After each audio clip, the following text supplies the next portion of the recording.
शंकरपाळी कशी असावी अशी मस्त टम्म फुगलेली, सगळीकडनं एकसारख्या रंगावर तळली गेलेली, थोड्या थोड्या लेयर्स असलेली आणि तोडल्यानंतर आतमधनं छान खुसखुशीत झालेली. तर तीच रेसिपी शेअर करायची. तुपाचं कडकडीत मोहन द्यायचं, पाणी उकळायची काही गरज नाही. आज तीच एकदम सोपी रेसिपी तुमच्यासोबत शेअर करते. नमस्कार, सरिताच्या स्वयंपाकघरात म्हणजेच आपल्या Sarita's kitchen food and blogs या नवीन चॅनलमध्ये तुमचं खूप मनापासून स्वागत. इथं या चॅनलवर तुम्हाला अगदी आम्ही घरामध्ये जे काही पदार्थ तयार करतो, मग कधी मुलांसाठी स्नॅक असेल किंवा काही वेगळे पदार्थ, तर त्याच्या रेसिपीज मी तुमच्यासोबत शेअर करत असते. घरामध्ये एकदम साधी सोपी पद्धत असते तसं. आज शंकरपाळी दाखवणार आहे आणि खरं तर याच्यामध्ये तुम्हाला काही ते तुपाचं मोहन कडकडीत गरम करायचं नाही, काही नाही किंवा दूध, पाणी असं काही उकळायचं नाही. एकदम असं हॉटेलमध्ये करतात ना, तीच पद्धत वापरून तुम्हाला शंकरपाळी कशी करायची ते सांगणार आहे. सोपं प्रमाण आहे, या सांगते. तर इथं मी अर्धा किलो मैदा घेतलाय. या वाटीने म्हणाल ना तर 125 ग्रॅमची वाटी आहे. त्याने 4 वाट्या मैदा भरला. आता त्यासाठी इथं मी अर्धा वाटी साजूक तूप घेतलंय. तूप आपल्याला असं अर्धवट पातळ करून किंवा एकदम पातळ करून मग मोजायचंय. 1 वाटी पिठी साखर घेतली आहे आणि अर्धी वाटी दूध घेतलेलं आहे. दूध उकळून गार करून घेतलंय. तर जेव्हा आपण वाटीने प्रमाण मोजत असतो, तूप कधीही घेताना घट्ट मोजू नका. कारण वजनी घेतलं तर ते असंही आणि तसंही तेवढंच भरतं, त्याला काही कमी जास्त होत नाही. पण वाटीने मोजताना तुम्ही जर तूप घट्ट असताना मोजलं तर ते जास्त घेतलं जातं आणि पदार्थ तेलामध्ये विरघळण्याची शक्यता असते किंवा खूप तेलकट होऊ शकतो. त्यामुळे जेव्हा जेव्हा तुम्ही वाटीचं प्रमाण घेता, तूप वापरताय, तर ते पातळ करून किंवा असं थोडंसं पातळ करून मग मोजायचं.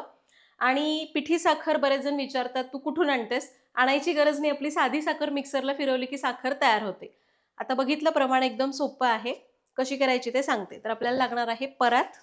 यामध्ये घ्यायचं आहे साजूक तूप. हे तूप परातीमध्ये काढलं. तूप आहे ना या शंकरपाळीला असं थोडंसं घट्टच ठेवायचं बरं का, एकदम पातळ करायचं नाही. हे तूप आपण 2 मिनटं फेटून घेऊया. आपण नानकटाई कशी करतो तसं तूप फेटून घ्यायचं. हॉटेलमध्ये शंकरपाळी याच पद्धतीने केली जाते. आमच्याकडे मी सांगितलं बऱ्याच व्हिडिओजमध्ये.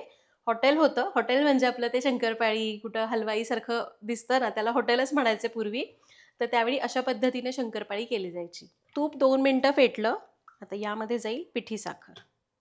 तर साखरसुद्धा याच्यामध्ये चांगली मिसळायची आणि याच्यातल्या गुठळ्या मोडून मोडून ती चांगली फेटून घ्यायची. सुरुवातीला तुम्हाला हे घट्ट वाटतं, पण आपण जसं जसं याला फेटत जातो तसं तसं हाताची उष्णता मिळते आणि हे पातळ होतं. तर 2 मिनटं याला चांगलं फेटून घेतलंय. हे असं पांढरट दिसायला लागलं आणि तुम्हाला सांगते याला फेटायला जरा त्रास होतो, पण खरं सांगतेय या शंकरपाळीची चव आहे ना, आपण ते पाणी गरम करून करतो त्याहीपेक्षा याची चव छान लागते. आणि हे घ्या, याला असं चांगलं फेटून घेतलंय 3 ते 4 मिनिटं. 2 मिनिटं तूप आणि 3 मिनिटं साखरेसोबत. आता यामध्ये जाईल दूध. आता दूधही याच्यात चांगलं मिक्स करायचं. आणि हे बघा, दूध आपण याच्यात चांगलं मिक्स करून घेतलंय. आपलं हे लिक्विड तयार झालं. आता यामध्ये घालूयात मैदा. मैदा आपल्याला एकत्र घालायचा नाही, लागेल तसा थोडा थोडा मैदा घालायचा. सुरुवातीला अर्धा मैदा मी घालून घेते. याला मिसळून घ्यायचं. आता बऱ्याचदा बघा, आपण जेव्हा ती पाणी उकळून शंकरपाळी करतो ना, तर आपण काय करतो, आहे तेवढ्या मैद्यामध्ये सगळं पाणी घालतो. मग कधी कधी ते पाणी पुरत नाही, खूप घट्ट होतं. मग अशा वेळी दूध घेता येतं.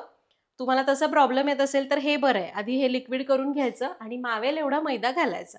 शक्यतो 4 ते 4.5 वाट्या मैदा मावतो, पण तुम्हाला वाटलं कमी जास्त होऊ शकतं तर त्याप्रमाणे घ्यायचं. कारण आत्ता थंडी थोडी कमी आहे. थंडी वाढली ना की मग मैदा थोडासा कमी बसतो, कारण तूप लवकर थिजतं ना, त्यामुळं त्याप्रमाणे थोडंफार मैद्याचं प्रमाण कमी जास्त होतं.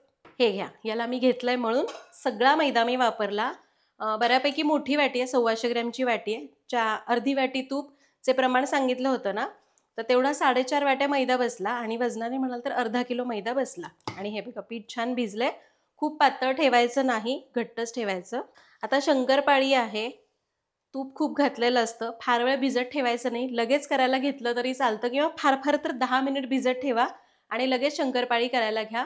चुकून एखाद्या वेळी काहीतरी काम आलं म्हणून ठेवलं तरी चालतं, काही हरकत नाही. फक्त काय होतं, थंडीचे दिवस असतील तर तूप थिजल्यासारखं होतं, पीठ खूप घट्ट होतं. मग अशा वेळी काय करायचं, थोडंसं असं हात दुधामध्ये बुडवून एकदा मळून घ्या जर खूप घट्ट वाटलं तर, आणि मग शंकरपाळी करायला घेऊ शकता. शंकरपाळीचं फार काही टेन्शन नसतं, फक्त प्रमाण व्यवस्थित घ्यायचं. तूप जास्त झालं की मग विरघळते. मी लगेच शंकरपाळी करायला घेते. तर पीठ मळून झाल्यावर मी याचे असे मोठे मोठे गोळे करून घेतले. गोळे मोठेच करायचे कारण आपल्याला याला जाड लाटायचे. आधीचे गोळे झाकून ठेवायचे आणि एक लाटायला घेऊ. तर हे बघा सगळीकडनं असं चांगलं लाटायचं, अजिबात काही लावण्याची गरज नाही आहे. तूप भरपूर असतं त्यामुळे काही चिकटत बिकटत नाही. आणि याला असे क्रॅक्स येतातच कारण तुपाचा वापर जास्त झाला ना त्यामुळे. आणि शंकरपाळी थोडी जाडच लाटायची बरं का, खूप पातळ लाटायची नाही, म्हणजे मग अशी छान लेअर सुटतात त्याचे. तुम्हाला आवडते तर तुम्ही पातळ लाटली तरी चालेल. तर हे बघा ही लाटून झाली आहे. थोडंसं लाटूया, तुम्हाला मी दाखवते किती जाड लाटली आहे. हे बघ एवढी जाड ठेवलेली, साधारण 1 सेंटीमीटरला थोडीशी कमी. याला कापून घेऊ. तुम्हाला जशी आवडते तशी, लहान मोठी चौकोनी कापणीच्या आकाराची जशी आवडते तशी कापू शकता. बरेच जण ना असं छोटे छोटे पेन असतो की नाही, पेनचं झाकण, त्याने गोल गोल सुद्धा शंकरपाळी करतात, पण ती वेळखाऊ प्रोसेस आहे. त्यामुळे आपलं हे सुरीने पटापट कापून घ्यायचं. कडेकडेचे जे असे वाकडे तिकडे तुकडे आहेत ना ते फक्त मी काढून घेते. नाही केले तरी चालतील, असे तळलं तरी चालते, काय खाऊनच संपवायचे. शंकरपाळी कापून झाली, पोळपाटावरनं मोकळं करायचं. त्याच परातीमध्ये मी काढून घेते. आता उरलेले जे उंडे आहेत त्याची अशीच सगळी शंकरपाळी मी लाटून घेते आणि तळायला घेऊया. तुमच्याकडे जर तुम्ही खूप मोठ्या प्रमाणामध्ये करताय तर अर्धी करा, तळून घ्या, पुन्हा अर्धी करा, जसं जमेल तसं. किंवा दोघी मिळून करताय तर एकीने कापून घ्या, एकीने तळायला घ्या. सगळी शंकरपाळी मी आधी करते आणि मग एकत्रच तळायला घेते. तर हे बघा 15 मिनिटांमध्ये सगळी शंकरपाळी लाटून झाली. अर्धा किलो मैद्याची, कापून पण घेतलेली आहे. भांडी पण फार भरली नाहीत, परातीमध्ये सगळं केलं, याच्यातच काढलं. आता फक्त तळून घेऊया. आता शंकरपाळी तळायसाठी तेल गरम करत ठेवलंय. तेल नीट तापायला पाहिजे. तर हे बघा आपण याच्यामध्ये हे थोडासा तुकडा टाकला की बबल्स येतात आणि शंकरपाळी तळायला सुरुवात होती, याचा अर्थ हे व्यवस्थित झालेलं आहे. आता तेलाचं तुपाचं मोहन तुम्ही बरोबर दिलं, पण समजा तरी शंकरपाळी विरघळती, याचा अर्थ एकतर तेल खूप कमी गरम आहे. तेल जर कमी गरम असेल ना तर त्यातलं तूप लगेच असं हळूहळू वितळायला लागतं आणि शंकरपाळी विरघळायला लागते. किंवा तेल जर जास्त गरम असेल तर शंकरपाळी वरनं पटकन कडक होते आणि आतनं कच्ची राहते. त्यामुळे तेल मध्यम तापलेलं पाहिजे. त्याचबरोबर जेवढी मावेल ना तेवढी शंकरपाळी तळायला टाकायची. तुम्ही जर खूप जास्त शंकरपाळी तळायला टाकली, गर्दी केली, तरी सुद्धा तेलाचं तापमान कमी होतं आणि शंकरपाळी विरघळते. त्यामुळे ही काळजी घ्या. आता तेल आपलं व्यवस्थित तापलेलं आहे. शंकरपाळी तळायला घेऊ.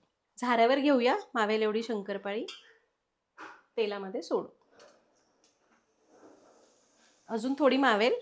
आता शंकरपाळी तेलात घातली की लगेच धक्का लावायचा नाही, थोडा वेळ तिला सेट होऊन द्यायचं. तर शंकरपाळी टाकून 1 मिनिटभर झाला. आता याला असं गोलगोल फिरवत तळून घ्यायचं. हे बघा चांगली सेट झालेली आहे, आता मऊ राहिली नाही.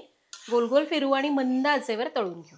तर याच्यामध्ये तुपाचं मोहन खूप असतं ना, त्यामुळे शंकरपाळी एकदम मंद आचेवरच तळायची, म्हणजे ती हळूहळू आतपर्यंत तळली जाते आणि छान फुगते सुद्धा.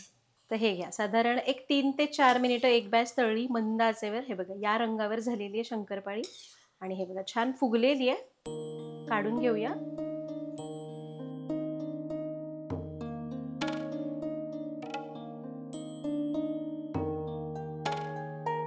मस्त खुसखुशीत झालेली आहे शंकरपाळी. यापेक्षा डार्क करू नका, कारण बाहेर आल्यानंतर अजून रंग थोडासा डार्क होतो, म्हणून याला थोडा वेळ आपण निथळायला ठेवू. आता तेलाचं तापमान पुन्हा एकदा बघा, कधी कधी गार झालेलं असतं तेल. आणि दुसरी बॅच तळायला घ्या. आता पहिल्यांदा काय असतं, तेलाने नीट ताव धरलेला नसतो, त्यामुळं पहिली बॅच थोडीशी गडबड होऊ शकते, पण दुसऱ्यापासून मग चांगली तळली जाते शंकरपाळी. पण आपली छान झाली आहे. आता अजून 2 झाऱ्या भरून शंकरपाळी टाकली. टाकल्या धक्का लावायचा नाही, गॅस कमीच ठेवायचा. अर्ध्या 1 मिनिटांनी सेट झाली की गोल फिरून छान तळून घेऊ. तर अशा प्रकारे आज आपण इथं मस्त खुसखुशीत शंकरपाळी तयार केली. हॉटेलमध्ये याच पद्धतीने शंकरपाळी केली जाते. अगदी छान खुसखुशीत होते बरं का, म्हणजे जिभेवर ठेवताच विरघळेल इतकी छान तयार होते. अगदी छान फुलते सुद्धा. आणि तुम्हाला जर याला अजून छान लेयर्स पाहिजे असतील तर काय करायचं सांगते. आपण करंजीला कसं पातळ पोळी लाटतो, त्याचा रोल करतो, तर एक पोळी लाटा, त्याचा रोल करा, त्याला पुन्हा गोल करून घ्या आणि मग लाटून घ्या आणि मग त्याच्या शंकरपाळी कापा. मग तुम्हाला अजून छान लेयर्स मिळतील. पण तुम्हाला जस्ट लेयर नको, अशी छान फुगलेली आपण केली ना तशी शंकरपाळी पाहिजे, तर तुम्ही असंच एक सिंगल लेयर लाटून त्याची कापून घेऊ शकता. आता आपण बघा किती पातळ लाटली होती शंकरपाळी आणि इथं तुम्ही बघाल तर छान जाड झाली. हे बघा आपण लाटताना इतकी पातळ होती आणि फुगून डबल झालेली आहे. तर अगदी छान मस्त खुसखुशीत शंकरपाळी तयार झाली. तुम्ही सुद्धा या पद्धतीने करू शकता. यापेक्षा वेगळ्या पद्धती पण मी शेअर केलेल्या आहेत, की तुपाचं मोहन देऊन कशी करायची किंवा तूप, पाणी, दुधाचं मिश्रण करून कशी करायची. हे सगळ्या वेगवेगळे प्रकार मी दाखवलेले आहेत. जो आवडतो तो तुम्ही करू शकता. तर तुम्ही सुद्धा करून बघा. काही शंका असतील तर कमेंट्समध्ये विचारा. भेटूया पुढच्या भागात. तोपर्यंत सर्वांना दिवाळीच्या खूप मनापासून शुभेच्छा.